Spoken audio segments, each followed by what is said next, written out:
Punjabi radio USA ਸੁਣ ਰਹੇ ਸਾਰੇ ਹੀ ਮਾਣਯੋਗ ਅਤੇ ਸਤਿਕਾਰ ਸਰੋਤਿਆਂ ਨੂੰ ਪਿਆਰ ਸਤਿਕਾਰ ਸਹਿਤ ਨਿੱਘੀ ਜਿਹੀ ਸਤਿ ਸ੍ਰੀ ਅਕਾਲ। ਸਭ ਨੂੰ ਜੀਆਂ ਨੂੰ ਆਖਦੇ ਹਾਂ। ਸੋ ਤੇ ਪ੍ਰੋਗਰਾਮ ਦੇ ਵਿੱਚ ਆਪ ਸਭ ਦਾ ਨਿੱਘਾ ਸਵਾਗਤ ਹੈ। ਪ੍ਰੋਗਰਾਮ ਖਬਰ ਤੇ ਨਜ਼ਰ ਲੈ ਕੇ ਹਾਜ਼ਰ ਹੋ ਚੁੱਕੇ ਹਾਂ। ਅੱਜ 4 ਫਰਵਰੀ ਦਿਨ ਹੈਗਾ ਸ਼ਨੀਚਰਵਾਰ। ਮੈਂ ਰਾਜਕਨਵੀਰ ਸਿੰਘ ਤੇ ਮੇਰੇ ਨਾਲ ਜੁੜ ਚੁੱਕੇ ਨੇ ਮਿੰਟੂ ਗੁਰੂ ਸਰੀਆ ਜੀ ਮਲੋਟ ਸਟੂਡੀਓਜ਼ ਤੋਂ। ਮਿੰਟੂ ਜੀ ਜੀਆਂ ਨੂੰ ਸਵਾਗਤ ਹੈ। ਸਤਿ ਸ੍ਰੀ ਅਕਾਲ ਜੀ। ਸ਼ੁਕਰੀਆ ਸਾਰਿਆਂ ਨੂੰ ਪਿਆਰ ਭਰੀ। ਸਾਡੇ ਅੱਜ ਦੇ ਪ੍ਰੋਗਰਾਮ ਨੂੰ ਸਪਾਂਸਰ ਕਰਦੇ ਨੇ ਖਾਲਸਾ ਇੰਸ਼ੋਰੈਂਸ ਏਜੰਸੀ, ਜਿਨ੍ਹਾਂ ਦੇ ਕੋਲੋਂ ਤੁਸੀਂ ਹਰ ਇੱਕ ਤਰੀਕੇ ਦੀ ਇੰਸ਼ੋਰੈਂਸ ਕਰਵਾ ਸਕਦੇ ਹੋ। ਇੰਸ਼ੋਰੈਂਸ ਬਾਰੇ ਪਤਾ ਕਰਨ ਲਈ ਕਾਲ ਕਰ ਸਕਦੇ ਹੋ ਨੰਬਰ 408 272 2500 4082722500। ਮੈਡੀਕੇਅਰ ਦੇ ਲਈ ਅਪਲਾਈ ਕਰਨਾ ਹੈ, ਚੱਲ ਰਹੇ ਮੈਡੀਕੇਅਰ ਦੇ ਪਲਾਨਸ ਦੇ ਵਿੱਚ ਤਬਦੀਲੀ ਕਰਵਾਉਣਾ ਚਾਹੁੰਦੇ ਹੋ ਤਾਂ ਇਹਨਾਂ ਦੇ ਨਾਲ ਸੰਪਰਕ ਕਰੋ 4082722500। US ਇਮੀਗ੍ਰੇਸ਼ਨ ਦਾ ਹੋਵੇ ਕਿਸੇ ਵੀ ਤਰੀਕੇ ਦਾ ਕੰਮ, call attorney J Terkiana 4159090503। GK Dhanota university, Baljinder Singh Nijjar Woodland, Paramjit Kaur Rangi Vacaville, Harnek Singh Pabla Indian cuisine Renton Washington, Sarabjit Singh Shokar Turlock GN tyre M loop, ਜਿਨ੍ਹਾਂ ਦੇ ਕੋਲੋਂ ਤੁਸੀਂ truck wash, oil change, air brake ਦਾ ਕੰਮ ਕਰਵਾ ਸਕਦੇ ਹੋ। ਨਵੇਂ ਪੁਰਾਣੇ ਟਾਇਰ ਵਾਜਿਬ ਕੀਮਤਾਂ 'ਤੇ ਖਰੀਦ ਸਕਦੇ ਹੋ। ਸੈਂਟਾਨੈਲਾ ਮਡੇਰਾ 'ਚ ਲੋਕੇਸ਼ਨ ਹੈ। ਕਾਲ ਨਿਮਾ ਸਹੋਤਾ 209 277 0113। ਜੱਸੀ ਗਿੱਲ ਬੇਕਰਸਫੀਲਡ ਤੇ ਬੂਟਾ ਸਿੰਘ ਰਣੀਪੁਰ ਫਰੈਜ਼ਨੋ, ਇਹਨਾਂ ਸਾਰਿਆਂ ਦਾ ਧੰਨਵਾਦ। ਜੇਕਰ ਤੁਸੀਂ ਜਾਂ ਕੋਈ ਹੋਰ ਕਾਰੋਬਾਰ ਇਸ ਪ੍ਰੋਗਰਾਮ ਨੂੰ ਸਪਾਂਸਰ ਕਰਨਾ ਚਾਹੁੰਦੇ ਹੋ, ਸੰਪਰਕ ਕਰ ਸਕਦੇ ਹੋ ਨੰਬਰ 408 722 7698 ਦੇ ਉੱਤੇ। ਮੈਨੂੰ ਜੀ ਗੱਲਬਾਤ ਦਾ ਸਿਲਸਿਲਾ ਸ਼ੁਰੂ ਕਰਦੇ ਜਾਈਏ। ਅੱਜ ਦੀਆਂ ਅਹਿਮ ਖਬਰਾਂ ਕੀ ਰਹੀਆਂ? ਜੀ ਅੱਜ ਦੀਆਂ ਅਹਿਮ ਖਬਰਾਂ ਤੇ ਜੇ ਝਾਤ ਮਾਰਦੇ ਚੱਲੀਏ ਤਾਂ ਅਡਾਨੀ ਦੀ ਦੌਲਤ ਨੂੰ ਆਇਆ ਗੋਤਾ ਇੰਨਾ ਗੰਭੀਰ ਹੋ ਗਿਆ ਕਿ ਹੁਣ ਅਡਾਨੀ ਸਮੂਹ ਨੇ ਯਾਨੀ ਅਡਾਨੀ ਇੰਟਰਪ੍ਰਾਈਜ਼ਸ ਨੇ ਜਿਹੜਾ ਆਪਣਾ FPO ਤੋਂ ਬਾਅਦ ਸੁਪਨਾ ਸੰਜੋਇਆ ਸੀ ਬੌਂਡ ਵਾਲਾ, ਬੌਂਡ ਤੋਂ ਵੀ ਤੌਬਾ ਕਰ ਲਈ ਆ। ਇਹ ਇੱਕ ਬਹੁਤ ਵੱਡੀ ਗੱਲ ਆ।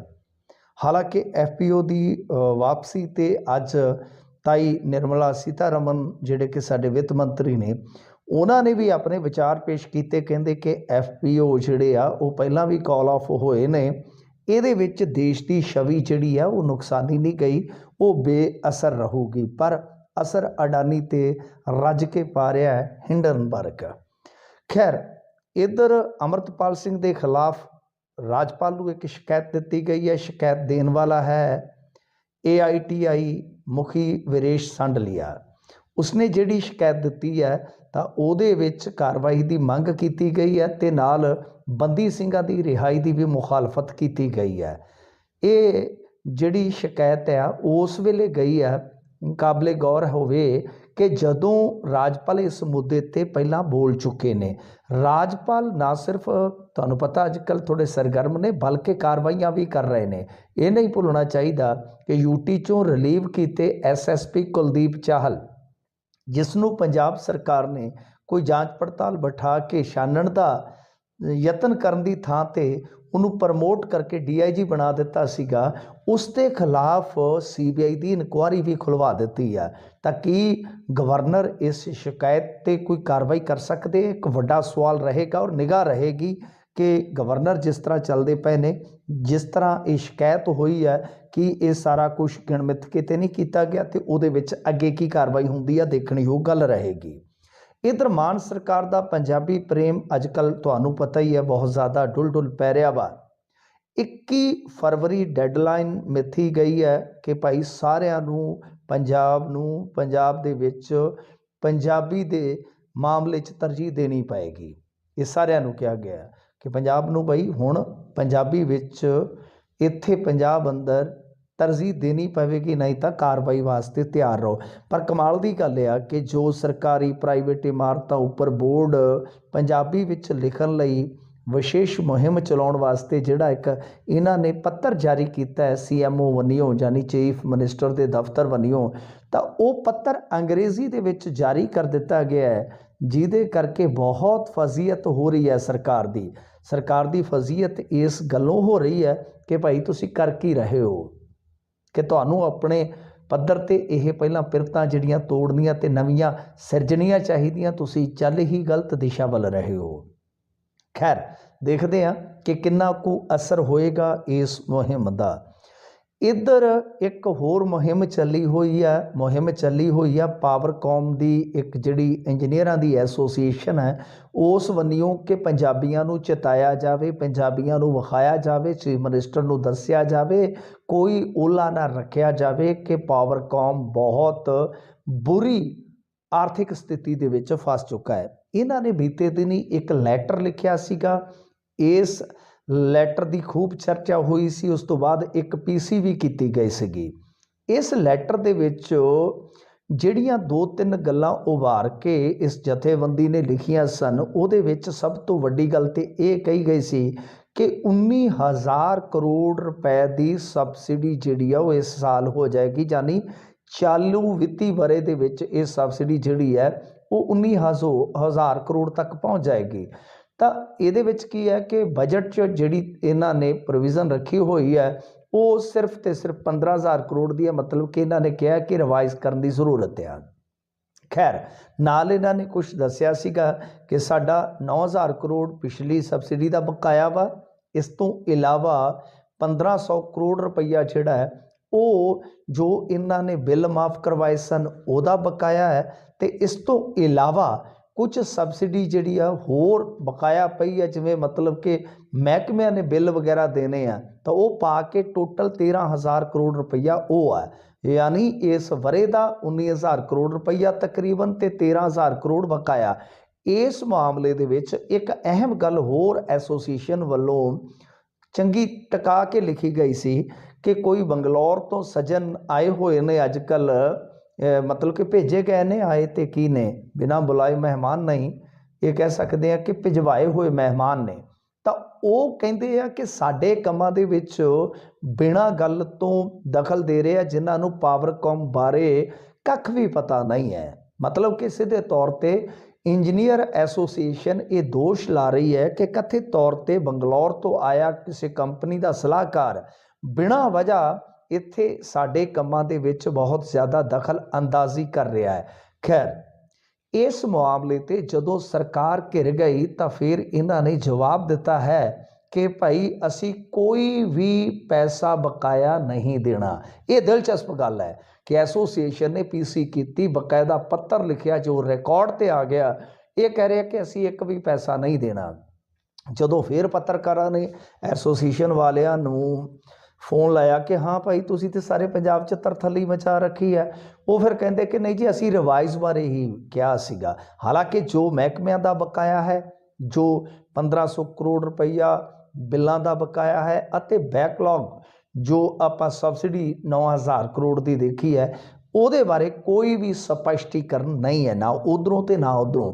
ਜਦ ਕਿ ਖਬਰਾਂ ਇਹ ਆ ਰਹੀਆਂ ਨੇ ਕਿ ਪਾਵਰਕੌਮ ਦੀ ਹਾਲਤ ਇੰਨੀ ਪਤਲੀ ਹੋ ਗਈ ਆ ਕਿ 500 ਕਰੋੜ ਰੁਪਈਆ ਐਤਕੀ ਦੀਆਂ ਤਨਖਾਹਾਂ ਦੇਣ ਵਾਸਤੇ ਪਾਵਰਕੌਮ ਨੂੰ ਕਰਜ਼ਾ ਹੋਰ ਲੈਣਾ ਪਿਆ ਵਾ।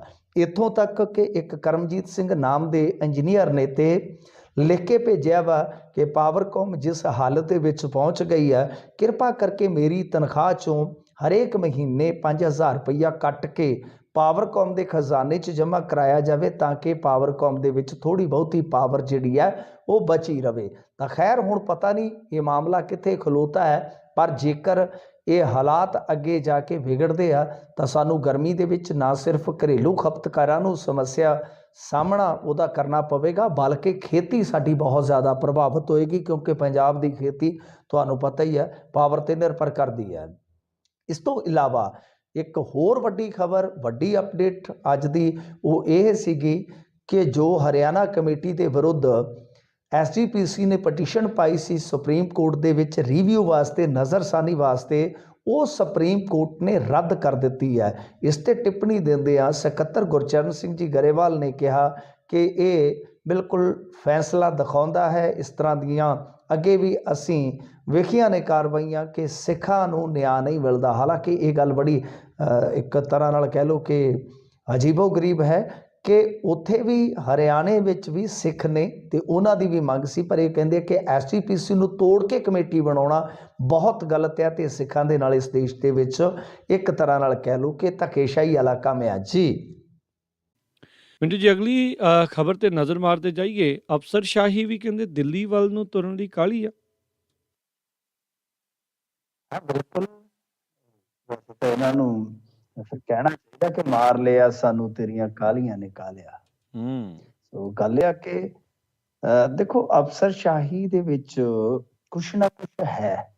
ਇੱਥੇ ਜੋ ਚੱਲਦਾ ਪਿਆ ਵੈਸੇ ਤੁਸੀਂ ਇੱਕ ਖੁੱਲਾ ਟਕਰਾਅ ਦੇਖਿਆ ਹੀ ਆ ਅਫ਼ਸਰਸ਼ਾਹੀ ਬਨਾਮ ਪੰਜਾਬ ਸਰਕਾਰ। ਪਰ ਇਹ ਤੋਂ ਇਲਾਵਾ ਜਿਹੜੀ ਗੱਲ ਆ ਕਿ ਅਜੋਏ ਸ਼ਰਮਾ ਵਾਲਾ ਮਾਮਲਾ ਹਾਲ ਦੇ ਦਿਨਾਂ ਦੇ ਵਿੱਚ ਬੜਾ ਚਰਚਿਤ ਰਿਹਾ ਹੈ, ਜਿਹਦੇ ਵਿੱਚ ਕਿਹਾ ਗਿਆ ਕਿ ਜਿਹੜੀਆਂ ਮੁਹੱਲਾ ਕਲੀਨਿਕ ਦੀਆਂ ਮਸ਼ਹੂਰੀਆਂ ਸੀ, ਜਿਹਨੂੰ ਇਹ ਆਮ ਆਦਮੀ ਕਲੀਨਿਕ ਕਹਿੰਦੇ ਨੇ, ਜੀ, ਕਿ ਉਹਨਾਂ ਤੇ ਸਹੀ ਪਾਉਣ ਤੋਂ ਉਸ ਅਫਸਰ ਨੇ ਇਨਕਾਰ ਕਰ ਦਿੱਤਾ ਕਿ 10 ਕਰੋੜ ਦਾ ਬਜਟ, 30 ਕਰੋੜ ਦੀਆਂ ਮਸ਼ਹੂਰੀਆਂ, ਯਾਰ ਗੱਲ ਠੀਕ ਥੋੜੀ ਹੈ। ਉਸ ਤੋਂ ਬਾਅਦ ਕੀ ਹੋਇਆ? ਉਸ ਤੋਂ ਬਾਅਦ ਖੇਡ ਕਿੱਟ ਘੁਟਾਲਾ, ਉਹਦੇ ਵਿੱਚ ਪ੍ਰਗਟ ਸਿੰਘ, ਅਜੋਏ ਸ਼ਰਮਾ ਤੇ ਇੱਕ ਹੋਰ ਜਿਹੜਾ ਡਾਇਰੈਕਟਰ ਸਿਖਲਾਈ ਸੀ ਉਸ ਟਾਈਮ ਦਾ, ਇਹਨਾਂ ਨੂੰ ਤਿੰਨਾਂ ਨੂੰ ਰਡਾਰ ਤੇ ਲੈਣ ਦੇ ਚਰਚੇ ਜਿਹੜੇ ਉਹ ਮੀਡੀਆ ਦੇ ਵਿੱਚ ਅਸਾਂ ਵੇਖੇ ਨੇ। ਹੁਣ ਇਹ ਵੇਖੋ ਕਿੱਡਾ ਮੈਸੇਜ ਅਜੀਬੋ-ਗਰੀਬ ਜਾਂਦਾ ਹੈ ਨਾ, ਕਿ ਜੇ ਤਾਂ ਕੋਈ ਅਫਸਰ ਗਲਤ ਹੈ ਉਹਦੇ ਤੇ ਕਾਰਵਾਈ ਜਦੇ ਹੀ ਕਰ ਦਿਓ, ਕਿਉਂਕਿ ਖੇਡ ਕਿੱਟ ਘੁਟਾਲਾ ਬਹੁਤ ਪੁਰਾਣਾ ਤੇ ਚਰਚਿਤ ਹੈ। ਜਦੋਂ ਜੀ, ਅਜੋਏ ਸ਼ਰਮਾ ਦੀ ਨਾਂ ਵਾਲੀ ਗੱਲ ਆਉਂਦੀ ਹੈ ਤੇ ਤਿਵੇਂ ਨਾਲ ਦੀ ਨਾਲ ਕਹਿ ਦਿੱਤਾ ਜਾਂਦਾ ਹੈ ਕਿ ਉਹਨੂੰ ਰਡਾਰ ਤੇ ਲੈ ਲਿਆ। ਫਿਰ ਅਫਸਰ ਕਿੱਦਾਂ ਇੱਥੇ ਉਸ ਨਿਜ਼ਾਮ 'ਚ, ਉਸ ਸਰਕਾਰ 'ਚ ਕੰਮ ਕਰੇਗਾ ਜਿੱਥੇ ਇਸ ਤਰ੍ਹਾਂ ਦੀ ਟਸਲ ਹੈ? ਗਲਤ ਹੈ, ਸਹੀ ਹੈ, ਕੌਣ, ਉਹ ਸਭ ਨੂੰ ਮਤਲਬ ਕਿ ਬਾਅਦ 'ਚ ਚਾਨਣ ਹੋਏਗਾ ਨਾ, ਜੇ ਕੋਈ ਇਨਕੁਆਇਰੀ ਪੂਰੀ ਹੋਏਗੀ। ਆਪਾਂ ਕਿਸੇ ਨੂੰ ਇੱਥੇ ਨਾ ਨਿਰਦੋਸ਼ ਕਰਾਰ ਦੇ ਸਕਦੇ ਨਾ ਦੋਸ਼ੀ ਕਰਾਰ ਦੇ ਸਕਦੇ ਹਾਂ। ਤਾਂ ਇਸ ਤਰ੍ਹਾਂ ਮਤਲਬ ਕਿ ਜੇ ਤੁਸੀਂ ਦੇਖੋਗੇ ਦਿੱਲੀ ਵਾਲਾ ਦਖਲ ਜਿਹੜਾ ਉਹ ਇੱਕ ਬੜਾ ਵੱਡਾ ਚਰਚਾ ਰਹਿੰਦਾ, ਉਹ ਇੱਕ ਇਹਨਾਂ ਨੂੰ ਵਿਪਤਾ ਹੈ, ਕਿਹਦੀ ਗੱਲ ਮੰਨੀਏ ਕਿਹਦੀ ਨਾ ਮੰਨੀਏ, ਕੱਲ ਨੂੰ ਜਵਾਬਦੇਹੀ ਤੈਅ ਹੋਈ, ਫਿਰ ਅਸੀਂ ਆਪਣਾ ਬਚਾਅ ਕਿਸ ਤਰ੍ਹਾਂ ਕਰੀਏ। ਇਹ ਸਾਰੀਆਂ ਚੀਜ਼ਾਂ ਆਪਣੀ ਥਾਂ ਤੇ। ਇੱਥੋਂ ਤੱਕ ਮੈਂ ਤੇ ਸੁਣਿਆ ਕਿ ਬਹੁਤ ਸਾਰੇ ਅਫਸਰ ਜਿਹੜੇ ਆ ਨਾ, ਹੁਣ ਉਹ ਛੇਤੀ ਕੀਤੇ ਆ, ਕਹਿੰਦੇ ਆ ਕਿ WhatsApp ਕਾਲ ਵੀ ਨਹੀਂ ਕਰਦੇ। ਉਹਨਾਂ ਨੇ ਜੀ, ਹੋਰ ਹੀ ਐਪਾਂ ਲਈਆਂ ਨੇ, ਚਲੋ ਆਪਾਂ ਨਾਂ ਨਹੀਂ ਲੈ ਸਕਦੇ, ਤਾਂ ਬਈ ਮਤਲਬ ਕਿ ਇਸ ਤਰ੍ਹਾਂ ਡਰੇ ਹੋਏ ਨੇ ਕਿ ਸਾਡੇ ਤੇ ਬਈ ਜੋ ਸਰਵੀਲੈਂਸ ਹੈ ਉਹ ਜ਼ਿਆਦਾ ਨਾ ਹੋਵੇ। ਹੂੰ, ਜਿੱਥੇ ਇਹ ਬੇਭਰੋਸਗੀ ਹੋਵੇ ਤਾਂ ਫਿਰ ਉੱਥੇ ਤੁਹਾਨੂੰ ਪਤਾ ਹੀ ਹੈ ਟਾਪ ਲੱਗਣਾ ਹੀ ਹੈ। ਸੋ ਫੇਰ ਬਦਲ ਤੇ ਇਹ ਹੋ ਰਿਹਾ ਵਾ ਕਿ ਕੇਂਦਰੀ ਡੈਪੂਟੇਸ਼ਨ ਤੇ ਜਾਣ ਵਾਸਤੇ ਚਾਹਵਾਨ ਜਿਹੜੇ ਅਫਸਰ ਹੈ ਉਹ ਜ਼ਿਆਦਾ ਵੱਧ ਰਹੇ ਨੇ। ਜਿਵੇਂ ਹੁਣ ਤੁਸੀਂ ਦੇਖੋਗੇ ਰਜਤ ਅਗਰਵਾਲ, ਕਰੁਣਾ ਰਾਜੂ, ਸੌਰਵ ਰਾਜ, ਇਹ ਜਿਹੜੇ ਅਫਸਰ ਜਿਹੜੇ ਲੰਬੇ ਸਮੇਂ ਤੋਂ ਇੱਥੇ ਪੰਜਾਬ 'ਚ ਟਿਕੇ ਸਨ। ਕਰੁਣਾ ਰਾਜੂ ਤਾਂ ਉਹਨੇ ਜਿਹੜੇ ਇਲੈਕਸ਼ਨ ਆਪਣਾ ਕੰਡਕਟ ਕਰਵਾਉਂਦੇ ਹੁੰਦੇ ਸੀ, ਤੁਸੀਂ ਦੇਖਿਆ ਹੋਣਾ, ਉਹ ਪੰਜਾਬੀ ਵੀ ਬੋਲਣ ਲੱਗ ਪਏ ਸਨ ਜੀ, ਤੇ ਉਹਨਾਂ ਦਾ ਮਤਲਬ ਕਿ ਬੜਾ ਬੋਲਣ ਦਾ ਅੰਦਾਜ਼ ਤੇ ਬੜਾ ਜਿੱਦਾਂ ਕਹਿ ਲਈਏ ਨਾ ਸ਼ਾਹਿਸਤਗੀ ਵਾਲਾ ਲਹਿਜ਼ਾ ਹੈ। ਬੜੇ ਅਫਸਰ ਪਿਆਰੇ ਅਫਸਰ ਗਿਣੇ ਜਾਂਦੇ ਸੀਗੇ। ਪੱਤਰਕਾਰਾਂ ਦੇ ਵਿੱਚ ਵੀ ਉਹਨਾਂ ਦਾ ਖਾਸਾ ਸਤਿਕਾਰ ਸੀਗਾ। ਤਾਂ ਉਹ ਚਲੇ ਗਏ, ਰਜਤ ਚਲੇ ਗਏ, ਸੌਰਵ ਰਾਜ ਚਲੇ ਗਏ। ਹੁਣ ਕਹਿੰਦੇ ਕਿ ਅਨੀਰੁੱਧ ਤਿਵਾੜੀ, ਜਿਨ੍ਹਾਂ ਨੂੰ ਸ਼ੁਰੂ 'ਚ ਇਹਨਾਂ ਨੇ ਬਦਲਿਆ ਸੀ, ਸਾਈਡਲਾਈਨ ਕੀਤਾ, ਰਵਨੀਤ ਕੌਰ, ਸੀਮਾ ਜੈਨ ਔਰ ਜਿਹਦਾ ਮੈਂ ਨਾਮ ਲੈ ਰਿਹਾ ਵਾਰ-ਵਾਰ, ਅਜੋਏ ਸ਼ਰਮਾ ਇਸ ਕਤਾਰ 'ਚ ਖਲੋ ਗਏ ਆ। ਹੂੰ, ਤਾਂ ਹੋਰ ਵੀ ਕਹਿੰਦੇ ਆ ਕਿ ਅੰਦਰੋਂ ਅੰਦਰੀ ਘੁਸਰ-ਮੁਸਰ ਕਰ ਰਹੇ ਆ ਕਿ ਇੱਥੋਂ ਹੁਣ ਜਾਣ ਦੇ ਵਿੱਚ ਹੀ ਫਾਇਦਾ ਹੈ। ਤਾਂ ਕਿਤੇ ਨਾ ਕਿਤੇ ਫਿਰ ਰਾਜ ਕਰਨਵੀਰ ਸਿੰਘ ਜੀ, ਜਿਹੜੀਆਂ ਗੱਲਾਂ ਆਪਾਂ ਹੁਣ ਪਿੱਛੇ ਕਰਕੇ ਹਟੇ ਆ, ਉਹ ਗੱਲਾਂ ਤਾਂ ਪ੍ਰਗਟ ਹੁੰਦੀਆਂ ਨੇ ਨਾ ਕਿ ਹੂੰ, ਇਹਨਾਂ ਦੇ ਵਿੱਚ ਸਹੀ ਤਾਲਮੇਲ ਨਹੀਂ ਹੈ। ਹੁਣ ਜਦੋਂ ਤੁਹਾਡੇ ਵਿੱਚ ਸਹੀ ਤਾਲਮੇਲ ਨਹੀਂ ਹੋਏਗਾ, ਤੁਹਾਡੀ ਇੱਕ ਵਧੀਆ ਟੀਮ ਦਾ ਨਿਰਮਾਣ ਕਿਸ ਤਰ੍ਹਾਂ ਹੋਏਗਾ? ਜਦੋਂ ਤੁਹਾਡੀ ਵਧੀਆ ਟੀਮ ਨਹੀਂ ਬਣ ਪਾਏਗੀ ਤਾਂ ਫਿਰ ਮਸਲਾ ਹੱਲ ਕਿੱਦਾਂ ਹੋਏਗਾ? ਇੱਕ ਵੱਡਾ ਸਵਾਲ ਹੈ।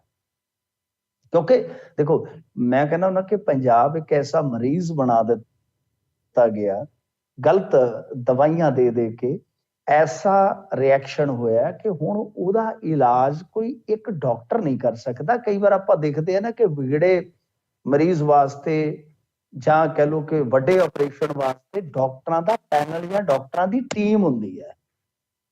ਤਾਂ ਇਸ ਜੀ, ਤਰ੍ਹਾਂ ਮਤਲਬ ਕਿ ਸਾਨੂੰ ਇੱਕ ਅੱਛੀ ਟੀਮ ਦੀ ਜ਼ਰੂਰਤ ਹੈ, ਪਰ ਇਹਨਾਂ ਦਾ ਤਾਲਮੇਲ ਕਿਉਂ ਨਹੀਂ ਫਿੱਟ ਬੈਠ ਰਿਹਾ? ਇੱਕ ਬਹੁਤ ਵੱਡੀ ਗੱਲ ਆ। ਤਾਂ ਖੈਰ ਇਹ ਹੈ ਕਿ ਹੁਣ ਮਤਲਬ ਕਿ ਜਿਹੜੇ ਕੇਂਦਰ ਦੇ ਵਿੱਚ ਚਲੇ ਗਏ ਨੇ ਡੈਪੂਟੇਸ਼ਨ ਤੇ, ਉਹ ਵਾਪਸ ਵੀ ਨਹੀਂ ਆਉਣਾ ਚਾਹੁੰਦੇ। ਸੋ ਇਹ ਸੂਰਤ ਹਾਲ ਹੈ ਇਸ ਵੇਲੇ ਦੀ।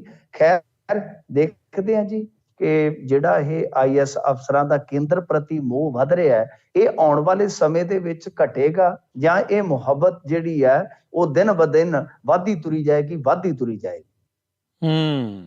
ਜੀ, ਜੀ, ਜੀ।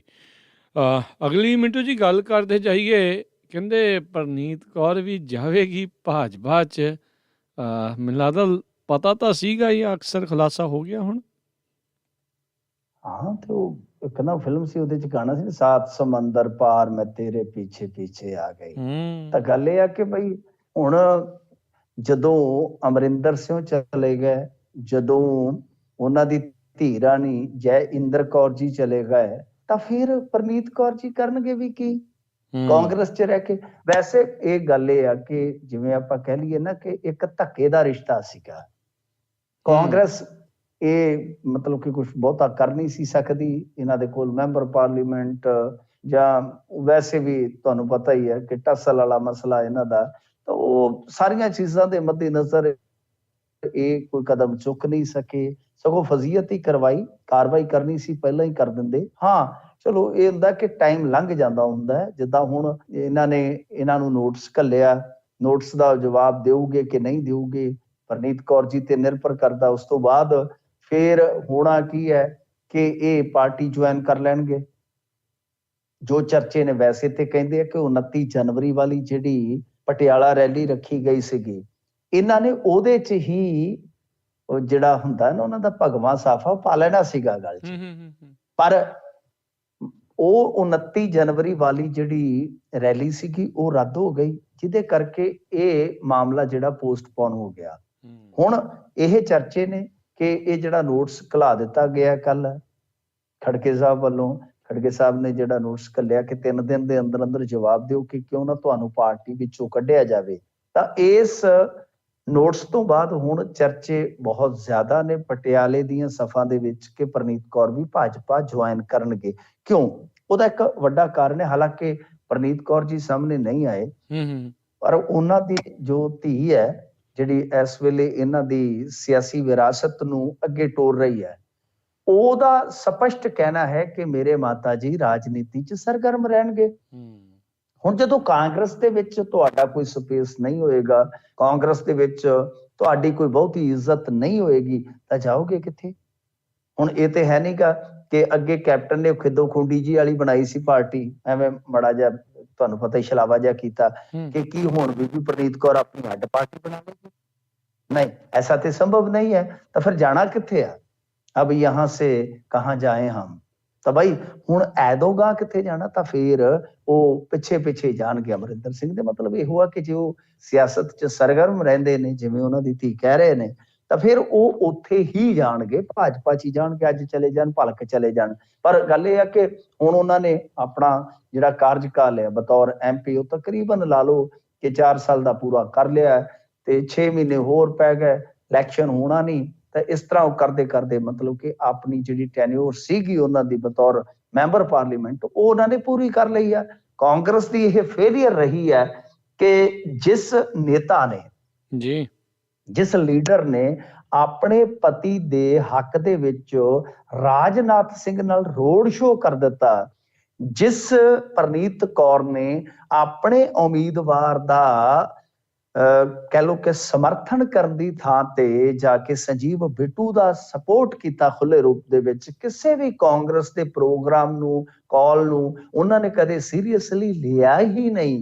तां उन्हां नू ਇਹ ਅੱਜ तक बरतरफ ना कर सके, मुअत्तल ना कर सके, कोई ठोस कार्रवाई दी जद च नहीं लिया सके। तां ਇਹ ਇਹਨਾਂ ਦੀ ਆਪਣੀ ਸਰਗਰਮੀ ਤੇ ਜਾਂ ਕਹਿ ਲੋ ਕਿ ਆਪਣੀ ਪਾਰਟੀ ਦੀ ਜਿਹੜੀ ਕਹਿ ਲੋ ਕਿ ਥੋੜੀ ਹੁੰਦੀ ਨਾ ਗੜਸ, ਕਿ ਉਹਦੇ ਤੇ ਬਹੁਤ ਵੱਡਾ ਸਵਾਲ ਆ। ਨਹੀਂ ਬਿਲਕੁਲ ਜੀ, ਸਾਰੇ ਜਾਣੇ ਇਹੀ ਸੋਚੀ ਜਾਂਦੇ ਸੀਗੇ ਵੀ ਭਾਈ ਇਹ ਚੱਲ ਕੀ ਜਿਹੜਾ ਹੋ ਰਿਹਾ ਆ, ਤੇ ਹੁਣ ਵੀ ਅਜੇ ਕਾਰਨ ਪੁੱਛਣ ਹੀ ਰਹੇ ਆ ਵੀ ਕਿਉਂ ਨਾ ਕੱਢ ਦਿੱਤਾ ਜਾਵੇ। ਹੈ ਏਦਾਂ ਲੱਗਦਾ ਵੀ ਦੰਦ ਦੁੰਦ ਇਹਨਾਂ ਦੇ ਕਾਰਨ ਤੇ ਦੇਖੋ ਇਹ ਤੇ ਹੁਣ ਫਾਰਮੈਲਿਟੀਆਂ ਨੇ, ਤੇ ਜਿੱਦਾਂ ਕਹਿ ਲਓ ਕਿ ਉਹ ਰਸਮ ਹੁੰਦੀ ਹੈ ਨਾ ਕਿ ਬਸ ਉਹ ਰਸਮ ਕਰ ਰਹੇ ਨੇ, ਬਾਕੀ ਤੇ ਸਾਰਾ ਪਤਾ ਹੀ ਹੈ। ਵੈਸੇ ਸੁਖਜਿੰਦਰ ਰੰਧਾਵਾ ਜਾਂ ਆਪਾਂ ਅਮਰਿੰਦਰ ਸਿੰਘ ਰਾਜਾ ਵੜਿੰਗ ਨੂੰ ਦੇਖੀਏ, ਉਹ ਸਾਰੇ ਹੀ ਇਹਦੀ ਮੁਖਾਲਫਤ ਕਰ ਚੁੱਕੇ ਆ ਕਿ ਇਹਨਾਂ ਦਾ ਬਈ ਹੁਣ ਕੰਮ ਕੀ ਰਹਿ ਗਿਆ, ਚਲੋ ਜਾਓ ਇਹਨਾਂ ਨੂੰ ਤੋਰੋ ਘਰ ਨੂੰ। ਸਹੀ ਗੱਲ ਆ। ਕੀ ਇਹਨਾਂ ਨੂੰ ਇਹ ਡਰ ਸੀਗਾ ਵੀ ਉੱਥੇ MP ਘਟ ਜਾਣੇ ਸਾਡੇ ਕਾਂਗਰਸ ਨੂੰ? MP ਤਾਂ ਚਲੋ ਮਤਲਬ ਕਿ ਹਾਂ ਇਹ ਹੈ ਕਿ ਇੱਕ ਚਲੋ ਜਿਵੇਂ ਮਰਜ਼ੀ ਤੁਰੇ ਫਿਰਦੇ ਆ ਕਿ ਖਾਤੇ 'ਚ ਤਾਂ ਕਾਂਗਰਸ ਦੇ ਹੀ ਹੈ, ਫਿਰ ਕੱਲ ਨੂੰ ਚੋਣ ਵੀ ਲੜਨੀ ਪੈਣੀ ਸੀਗੀ ਨਾ। ਇਹਨਾਂ ਨੂੰ ਇਹ ਵੀ ਡਰ ਸੀਗਾ ਉਸ ਵੇਲੇ ਕਿ ਜੇ ਕੋਈ ਜ਼ਿਮਨੀ ਚੋਣ ਆ ਗਈ ਤਾਂ ਇਹ ਵੀ ਆ। ਹੁਣ ਵੀ ਜੇ ਮੰਨ ਲਓ ਪਟਿਆਲਾ ਦੀ ਕੋਈ ਜ਼ਿਮਨੀ ਚੋਣ ਹੁੰਦੀ ਆ ਤਾਂ ਕਾਂਗਰਸ ਦੇ ਖਾਤੇ ਚੋਂ ਨਿਕਲ ਕੇ ਸੀਟ ਉਧਰ ਚਲੇ ਗਏ ਤਾਂ ਫਿਰ ਉਹ ਵੀ ਤਾਂ ਘਾਟਾ ਹੈ ਨਾ, ਜੀ ਮੈਨੂੰ ਇਹ ਲੱਗਦਾ ਵੀ ਤਾਂ ਦਿੱਕਤ ਹੈ। ਲੌਂਗ ਟਰਮ ਘਾਟਾ ਮਿਲਾ ਦਾ ਇਹ 'ਚ ਜ਼ਿਆਦਾ ਖਵਾ ਲਿਆ ਵੀ ਜਿਹੜੇ ਕੰਮ ਕਰਨ ਵਾਲੇ ਉਹਨਾਂ ਨੂੰ ਸਵਾਹ ਭਰੋਸਾ ਹਾਂਜੀ ਰਹਿਣਾ ਪਾਰਟੀ 'ਚ। ਜੀ ਅਗਲੀ ਹਾਂਜੀ ਬਿਲਕੁਲ ਜੀ ਬਿਲਕੁਲ ਇਦਾਂ ਦੀ ਫਿਰ ਤੁਸੀਂ ਕਿਉਂਕਿ ਦੇਖੋ ਤੁਹਾਡਾ ਫਿਰ ਦੋਗਲਾ ਸਟੈਂਡਰਡ ਹੋ ਜਾਂਦਾ ਹੈ ਨਾ, ਕਿ ਕਿੱਥੇ ਤਾਂ ਤੁਸੀਂ ਸੁਰਜੀਤ ਤੇ ਮਾਨ ਵਰਗੇ ਜਿਹੜੇ ਸਿੱਧੂ ਦੇ ਨੇੜਲੇ ਸੀ ਉਹਨਾਂ ਨੂੰ ਬਾਹਰ ਦਾ ਰਸਤਾ ਦਿਖਾ ਦਿੱਤਾ ਵਾਕਿਆ ਕਿ ਪਾਰਟੀ ਵਿਰੋਧੀ ਕਾਰਵਾਈਆਂ ਕਰਦੇ ਆ, ਤਾਂ ਕਿੱਥੇ ਤੁਸੀਂ ਦੂਸਰੇ ਪਾਸੇ ਇੱਕ ਘਰਾਣੇ ਨੂੰ ਪੂਰਾ ਮੌਕਾ ਦਿੱਤਾ ਖੁੱਲ ਕੇ ਖੇਡਣ ਦਾ, ਜਦ ਤੱਕ ਉਹਨਾਂ ਨੇ ਪਾਰਟੀ ਨਹੀਂ ਬਣਾ ਲਈ, ਜਦ ਤੱਕ ਉਹਨਾਂ ਨੇ ਤੁਹਾਡੇ ਉਲਟ ਪ੍ਰਚਾਰ ਨਹੀਂ ਕੀਤੇ, ਔਰ ਜਦ ਤੱਕ ਉਹਨਾਂ ਨੇ ਆਪਣਾ ਪੂਰਾ ਕਾਰਜਕਾਲ ਨਹੀਂ ਕਰ ਲਿਆ। ਹੱਦ ਹੀ ਕਰਤੀ ਵੈਸੇ ਇਹ ਵੀ ਇੱਕ ਕੇਸ ਸਟੱਡੀ ਬਣ ਗਈ ਆ ਇਤਿਹਾਸ ਲਈ। ਅਗਲੀ ਮਿੰਟੂ ਜੀ ਗੱਲ ਕਰ ਲਈਏ SGPC ਚੋਣਾਂ ਬਾਰੇ। ਸੁਣਵਾਈ ਹੋਈ ਆ, ਕੀ ਕਹਿੰਦੀਆਂ ਜੀ ਅਦਾਲਤਾਂ? ਦੇਖੋ ਹਾਈ ਕੋਰਟ ਦੇ ਵਿੱਚ ਇਹ ਮਾਮਲਾ ਗਿਆ ਸੀਗਾ ਔਰ ਜਾਣਾ ਵੀ ਚਾਹੀਦਾ ਸੀਗਾ, ਕਿਉਂਕਿ ਆਪਾਂ ਵੇਖਿਆ ਕਿ 2011 ਚ ਚੋਣਾਂ ਹੋਈਆਂ ਸਨ SGPC ਦੀਆਂ। ਚਲੋ ਰੌਲਾ ਪੈ ਗਿਆ ਕਿ ਜੀ ਜਿਹੜਾ ਹਾਊਸ ਸੀਗਾ ਉਹ ਨੋਟੀਫਾਈਡ ਨਹੀਂ ਹੋਇਆ ਕੇਸ ਦੇ ਚੱਲਦਿਆਂ। 2016 ਵੀ ਉਹਨਾਂ ਨੂੰ 5 ਸਾਲ ਦਾ ਵਕਫਾ ਹੋ ਚਾਹੀਦਾ, ਚਲੋ 5 ਸਾਲ ਵੀ ਦੇ ਦਿੱਤੇ ਗਏ।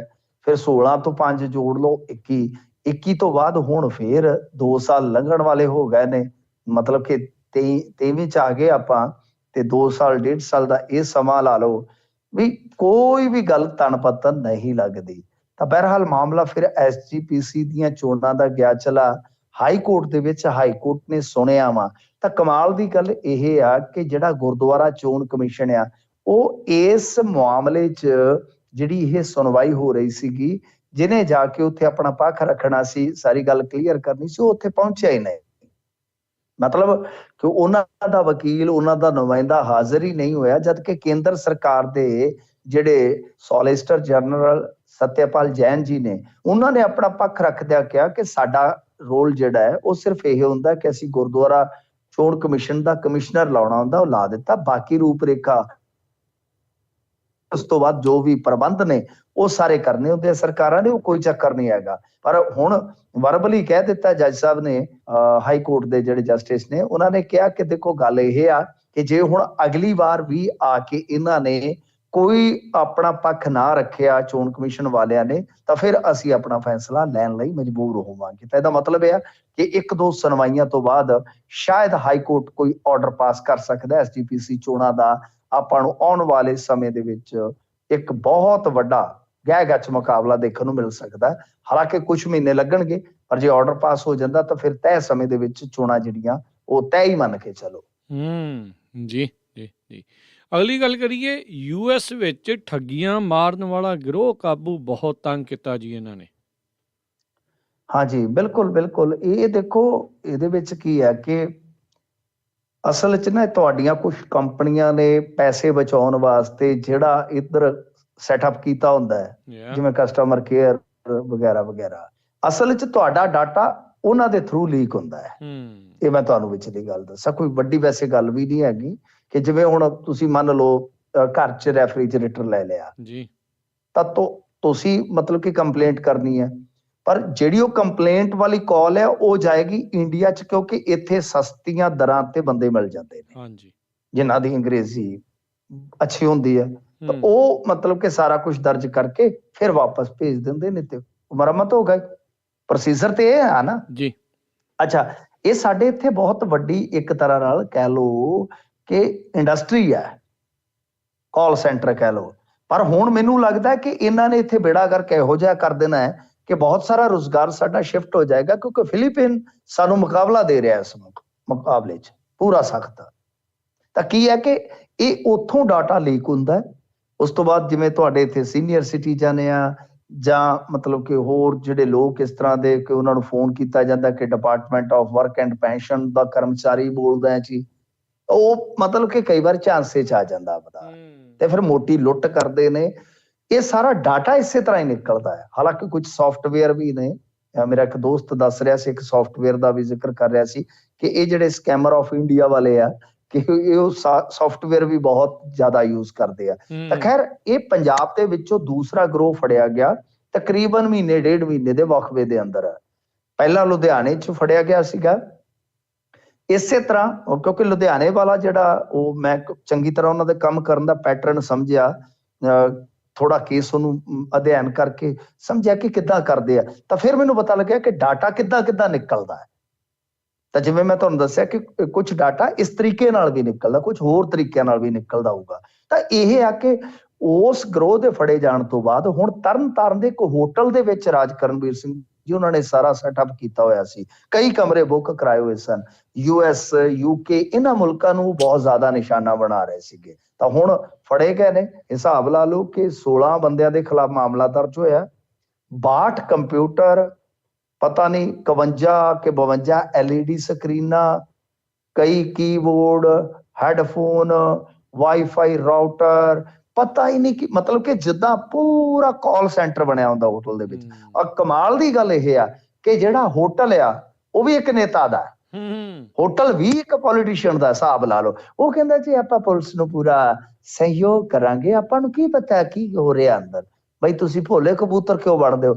ਇੰਨੇ ਕਮਰੇ ਕਿਸੇ ਨੇ ਲਏ ਆ, 2 ਜਾਂ 3 ਲਏ, ਲੰਮੇ ਸਮੇਂ ਤੋਂ ਉੱਥੇ ਕੰਪਿਊਟਰ ਫਿੱਟ ਕਰਕੇ ਉਹ ਕੀ ਕਰ ਰਹੇ ਤੁਸੀਂ ਜਾਣੋ ਤੇ ਸਹੀ, ਉਹਨਾਂ ਨੂੰ ਵੈਰੀਫਾਈ ਤੇ ਕਰੋ, ਪੁਲਿਸ ਨੂੰ ਕੋਈ ਸੂਚਨਾ ਤਾਂ ਦਿਓ ਕਿ ਬਈ ਆਹ ਕੰਮ ਕਰ ਰਹੇ ਨੇ, ਕੋਈ ਕੰਪਨੀ ਬਣਾ ਕੇ ਜਾਂ ਜੋ ਵੀ ਉਹਨਾਂ ਨੇ ਕਿਹਾ ਕਿ ਤੁਸੀਂ ਆ ਕੇ ਵੈਰੀਫਾਈ ਕਰੋ ਕਿ ਕੀ ਵਾਕਿਆ ਹੋਇਆ ਹੈ। ਤਾਂ ਖੈਰ ਇਹ ਜਿਹੜੇ ਸਕੈਮਰ ਆਫ ਇੰਡੀਆ, ਵਾਕਿਆ ਇਹਨਾਂ ਨੇ ਇੰਡੀਆ ਦੀ ਛਵੀ ਬਹੁਤ ਜ਼ਿਆਦਾ, ਮੈਂ ਤਾਂ ਵੀਡੀਓ ਦੇਖਦਾ ਰਹਿਣਾ ਹੈ, ਬਹੁਤ ਤੁਹਾਡੇ ਇਧਰੋਂ ਵੀਡੀਓ ਬਣਾ ਕੇ ਲੋਕ ਪਾਉਂਦੇ ਕਿ ਇਹਨਾਂ ਤੋਂ ਬਚੋ। ਬਿਲਕੁਲ, ਤਾਂ ਇੱਕ ਤਰ੍ਹਾਂ ਨਾਲ ਬਹੁਤ ਜ਼ਿਆਦਾ ਸਟ੍ਰਿਕਟ ਸਟੈਪ ਚੁੱਕਣ ਦੀ ਜ਼ਰੂਰਤ ਹੈ ਕੇਂਦਰ ਸਰਕਾਰ ਨੂੰ, ਕਿਉਂਕਿ US ਨਾਲ ਇਹਨਾਂ ਦੇ ਰਿਲੇਸ਼ਨ ਅੱਛੇ ਆ। ਇਹਨਾਂ ਚੀਜ਼ਾਂ ਕਰਕੇ ਕਈ ਵਾਰ ਹੁਣ ਬਦਨਾਮੀ ਹੀ ਨਹੀਂ, ਕਈ ਵਾਰ ਵਿਗਾੜ ਵੀ ਪੈਦਾ ਹੋ ਜਾਂਦੇ ਆ। ਤਾਂ ਖੈਰ FBI ਇੱਧਰ ਕਾਫੀ ਕੰਮ ਕਰਦੀ ਹੈ ਐਕਟਿਵਲੀ, ਤਾਂ ਉਹਨਾਂ ਦੀਆਂ ਕਈ ਵਾਰ ਇਨਪੁਟਸ ਤੇ ਹੀ ਇਹ ਗਰੋਹ ਫੜੇ ਜਾਂਦੇ, ਜਿਵੇਂ ਅੱਗੇ ਇੱਕ ਵਾਰੀ ਬੰਬੇ 'ਚ ਵੀ ਫੜਿਆ ਗਿਆ ਸੀਗਾ। ਤਾਂ ਖੈਰ ਦੇਖਦੇ ਆ ਕਿ ਇਹ ਮਾਮਲਾ ਅੱਗੇ ਕਿਸ ਤਰ੍ਹਾਂ ਕੋਈ ਰੁਕੇਗਾ ਜਾਂ ਅੱਗੇ ਵਧੇਗਾ, ਆਪਾਂ ਸਮੇਂ ਦੇ ਅਨੁਸਾਰ ਦੇਖਾਂਗੇ। ਇੱਕ ਸਕੈਮਰ ਆਫ ਇੰਡੀਆ ਸੀ, ਇੱਕ ਸ਼ੇਅਰ ਘਟਾਲਿਆਂ ਦੇ ਵਿੱਚ ਵੀ ਜਿਹੜੇ ਇਸ ਟਾਈਮ ਸ਼ੇਅਰਾਂ ਵਾਲੇ ਵੀ ਉਹ ਵੀ ਬੜੇ ਤਗੜੇ ਮਸ਼ਹੂਰ ਹੋਏ ਪਏ ਆ। ਅਗਲੀ ਮਿੰਟੂ ਜੀ ਗੱਲ ਕਰਦੇ ਜਾਈਏ, ਭਾਰਤ ਵਿੱਚ ਪੈਂਡਿੰਗ ਮੁਕੱਦਮਿਆਂ ਦਾ ਅੰਬਾਰ। ਹਾਂਜੀ ਦੇਖੋ, ਇਹ ਕੱਲ ਸਦਨ ਦੇ ਵਿੱਚ ਜਾਣਕਾਰੀ ਦਿੱਤੀ ਹੈ ਸਾਡੇ ਕਾਨੂੰਨ ਮੰਤਰੀ ਜਿਹੜੇ ਰਜੀਜੂ ਸਾਹਿਬ ਨੇ ਕਿ 20 ਸਾਲ ਤੋਂ 6.25 ਲੱਖ ਮੁਕੱਦਮੇ ਜਿਹੜੇ ਹੇਠਲੀਆਂ ਅਦਾਲਤਾਂ ਦੇ ਵਿੱਚ ਪੈਂਡਿੰਗ ਹੈਗੇ ਨੇ।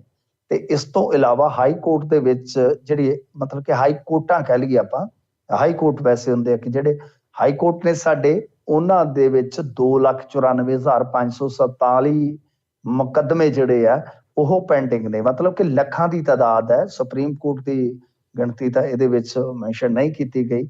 ਤਾਂ ਅੰਦਾਜ਼ਾ ਲਾ ਲਓ ਕਿ ਇਹ ਜਿਹੜੇ ਮੁਕੱਦਮੇ ਆ ਉਹਨਾਂ ਦੀ ਪੈਂਡੈਂਸੀ ਕਿੰਨੀ ਹੈ। ਤੇ ਜੇ ਦੂਸਰੇ ਤਰਫ ਤੁਸੀਂ ਦੇਖੋਗੇ, ਦੂਸਰੇ ਪਾਸੇ ਵੇਖੋਗੇ ਤਾਂ ਜੱਜਾਂ ਦੀ ਵੀ ਬਹੁਤ ਘਾਟ ਹੈ। ਕੱਲ ਮੈਂ ਇੱਕ ਡਾਟਾ ਕੱਢਿਆ ਸੀਗਾ ਕਿ ਸਾਡੇ ਇੱਥੇ ਜੱਜਾਂ ਦੀ ਵੀ ਕਮੀ ਬਹੁਤ ਵਧੇਰੇ ਆ, ਜਿਹਦੇ ਵਿੱਚ ਜੇ ਆਪਾਂ ਸਟੇਟਾਂ ਦੀ ਗੱਲ ਕਰੀਏ ਤਾਂ ਪੰਜਾਬ ਦੇ ਵਿੱਚ ਵੀ ਜਿਹੜੀਆਂ ਸੈਂਕਸ਼ਨਡ ਪੋਸਟਾਂ ਨੇ 797, ਉਹਦੇ ਮੁਕਾਬਲੇ 208 ਜਿਹੜੀਆਂ ਨੇ ਉਹ ਪੋਸਟਾਂ ਖਾਲੀ ਪਈਆਂ ਨੇ ਜੱਜਾਂ ਦੀਆਂ। ਤਾਂ ਟੋਟਲ ਜੇ ਤੁਸੀਂ ਦੇਖੋਗੇ ਤਾਂ ਦੇਸ਼ ਭਰ ਦੇ ਵਿੱਚ ਅਦਾਲਤਾਂ 'ਚ 5767 ਚੇਅਰਾਂ ਜਿਹੜੀਆਂ ਜੱਜਾਂ ਦੀਆਂ ਉਹ ਖਾਲੀ ਨੇ।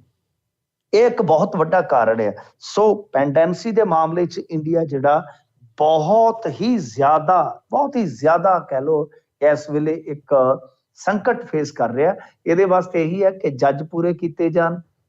ਇਸ ਤੋਂ ਇਲਾਵਾ ਜੇ ਆਪਾਂ ਜੁਡੀਸ਼ਰੀ ਨੂੰ ਚੁਸਤ ਦਰੁਸਤ ਕਰਨਾ, ਪੈਂਡੈਂਸੀ ਘਟਾਉਣੀ ਹੈ, ਪੰਚਾਇਤੀ ਤੁਹਾਡਾ ਜਿਹੜਾ ਰਾਜ ਆ ਉਹਨੂੰ ਥੋੜਾ ਹੋਰ ਮਜ਼ਬੂਤ ਕਰੋ ਤਾਂ ਕਿ ਹਰੇਕ ਝਗੜਾ ਜਿਹੜਾ ਕੋਰਟ ਨਾ ਪਹੁੰਚੇ। ਇਸ ਤੋਂ ਇਲਾਵਾ ਜਿਨ੍ਹਾਂ ਨੇ ਜਾ ਕੇ ਉੱਥੇ ਕੇਸ ਨੂੰ ਚਲਾਉਣਾ, ਟ੍ਰਾਇਲ ਨੂੰ ਚਲਾਉਣਾ, ਜਿਨ੍ਹਾਂ ਨੂੰ ਆਪਾਂ ਕਹਿ ਦਿੰਦੇ ਹਾਂ ਕਿ ਜਿਵੇਂ ਹੁਣ ਪੁਲਿਸ ਫੋਰਸ ਹੈ ਜਾਂ ਹੋਰ ਜਿਨ੍ਹਾਂ ਨੇ ਜਾ ਕੇ ਉੱਥੇ ਇਸ ਟ੍ਰਾਇਲ ਨੂੰ ਨੇਪਰੇ ਚਾੜਨਾ ਹੁੰਦਾ, ਜਿਹੜਾ ਲੰਬੇ ਸਮੇਂ ਤੋਂ ਪੈਂਡਿੰਗ ਪਿਆ, ਕਿ ਉਹਨਾਂ ਨੂੰ ਵੀ ਜ਼ਿੰਮੇਵਾਰ ਜਿਹੜਾ ਹੈ ਜਾਂ ਕਹਿ ਲਓ ਕਿ ਜਵਾਬਦੇਹ ਬਣਾਇਆ ਜਾਣਾ ਚਾਹੀਦਾ ਹੈ। ਜੀ ਜੀ ਜੀ। ਤੇ ਮਿੰਟੂ ਜੀ ਬਹੁਤ ਸ਼ੁਕਰੀਆ, ਬਹੁਤ ਧੰਨਵਾਦ। ਮਿਲਦੇ ਹਾਂ ਜੀ ਫਿਰ ਆਪਾਂ ਅਗਲੀ ਵਾਰ। ਸਤਿ ਸ੍ਰੀ ਅਕਾਲ ਜੀ। ਸਤਿ ਸ੍ਰੀ ਅਕਾਲ ਜੀ। ਸੋ ਤੇ ਪ੍ਰੋਗਰਾਮ ਖਬਰ ਤੇ ਨਜ਼ਰ ਦੀ ਸਮਾਪਤੀ। ਮੇਰੇ ਰਾਜਕਰਨਵੀਰ ਸਿੰਘ ਵੱਲੋਂ ਵੀ ਤੁਹਾਨੂੰ ਸਭ ਨੂੰ ਪਿਆਰ ਭਰੀ ਸਤਿ ਸ੍ਰੀ ਅਕਾਲ। ਸੁਣਦੇ ਰਹੋ, ਦੇਖਦੇ ਰਹੋ ਪੰਜਾਬੀ ਰੇਡੀਓ USA।